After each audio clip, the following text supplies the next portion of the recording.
Ma'am, happy birthday. Thank you ma'am. জজ sir কেমন আছেন? তাকে আইসিইউতে শিফট করা এই হয়েছে। পর্যন্ত তো ঠিক আছে, আরো সপ্তাহ পর্যন্ত ডিসচার্জ মিলে যাব। আমি ওনাকে দেখতে যেতে পারিনি, ভিজিটার্স অ্যালাউড নেই না। হ্যাঁ sir. Sir, hi, happy birthday মামুনি। Thank you sir. Thank you madam. Happy birthday. Thank you sir. Sir sir ଆପଣ ଠିକ ଅଛନ୍ତି ତ? ସାର୍ କ'ଣ ହେଲା? ସାର୍ କ'ଣ ହେଲା ଆପଣଙ୍କୁ? ସାର୍ କ'ଣ ହେଇଗଲା ସାର୍ଙ୍କୁ? କ'ଣ ହେଇଗଲା ସାର୍ଙ୍କୁ? ଆରେ କ'ଣ ହେଇଗଲା ଏଙ୍କୁ?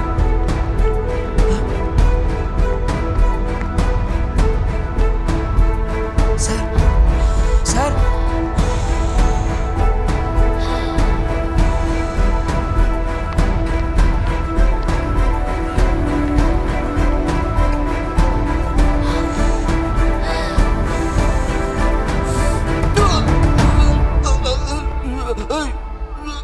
ये कौन? हाँ? सर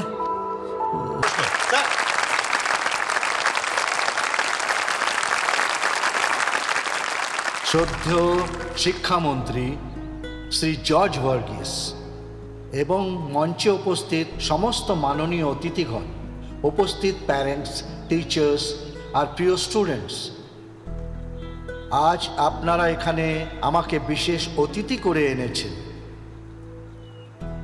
আজ আমার জন্য সব থেকে ভালো এবং খুশির দিন। তার কারণ হলো এটা যে কতজন মানুষ জানেন এটা আজ দ্বিতীয় জন্ম হয়েছে এবং কিছুক্ষণ আগে যার মৃত্যু হওয়ার কথা আজ আপনাদের সামনে জীবিত দাঁড়িয়ে আছে। তার কারণ হলো একটা ছোট্ট মেয়ে যে আমাদের মধ্যে বসে আছে। আর জানেন, ওর নামটাও বেশ ইন্টারেস্টিং, ইন্ডিয়া। ওর জীবনযাপনের পদ্ধতি একদম অন্যরকম। স্যার, এও এমন একটা মেয়ে যে 9 বছর পর্যন্ত স্কুলে ভর্তিই হয়নি, কিন্তু ও এন্ট্রান্স এক্সাম দিয়ে হায়ার ক্লাসে অ্যাডমিশন নিয়েছিল। আমি এই অনুষ্ঠানে ইন্ডিয়াকে মঞ্চে আসতে অনুরোধ করব। এসো মামুনি, স্টেজে এসো। जाओ बात से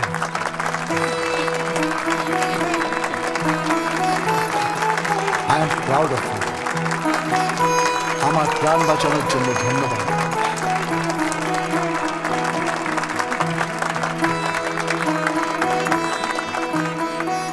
আমি সেই মানুষ যে দ্বিতীয়বার জীবন পেয়েছে।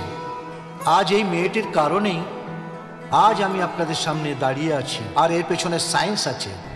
আপনারা জানেন কি ও কি করেছিল? সেদিন তুমি যা করেছিলে বলতে পারবে? আমি জানি স্যার, এইসবের ব্যাপারে বাবা আমায় বলেছিল। ওটাকে সিপিআর বলে। আচ্ছা, তোমার বাবাকে এটা শিখিয়েছে? বাবা অনেক কিছু শিখিয়েছে যেটা স্কুলে শেখানো হয় না। এটা কোনো সামান্য বিষয় নয়। আমি ইন্ডিয়ার বাবাকে রিকোয়েস্ট করছি, আপনি স্টেজের উপরে আসুন প্লিজ।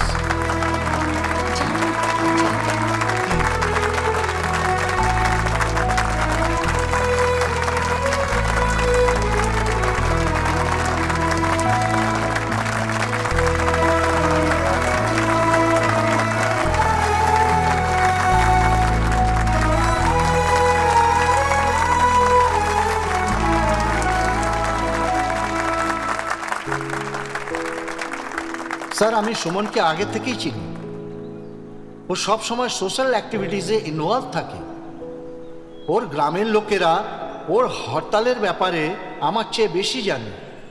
সুমন, ইন্ডিয়ার ব্যাপারে বলো, নিজের কথা এবং তোমার আদর্শের কথাও বলো।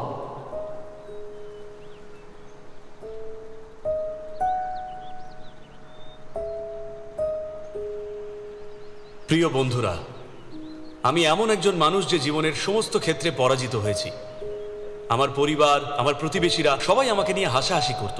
আমাকে আলাদা আলাদা নাম ধরে ডাকা হতো। পাগল সোমন, খ্যাপা সোমন, আমাকে অনেক কিছু বলেই ডাকতো। সত্যি বলতে আপনারাই জানবেন আমার থেকে ভালো যে আমার কটা নাম। আমি শুধু এটুকুই বলতে চাই যে এই প্রকৃতির কোনো ক্ষতি না করে আমি নিজের জীবন কাটিয়েছি। তার মধ্যে থেকেই কোনো কোনো বিষয় আমি আমার মেয়েকেও শিখিয়েছি। স্যার, আমি সমস্ত কিছু ওকে প্র্যাকটিক্যাল পদ্ধতি করে দেখিয়েছি এবং এটাই কারণ যে ও সবকিছু বুঝতে পেরেছে এবং সেই নলেজের ভরসাতেই ও আপনার সিপিআর করেছিল।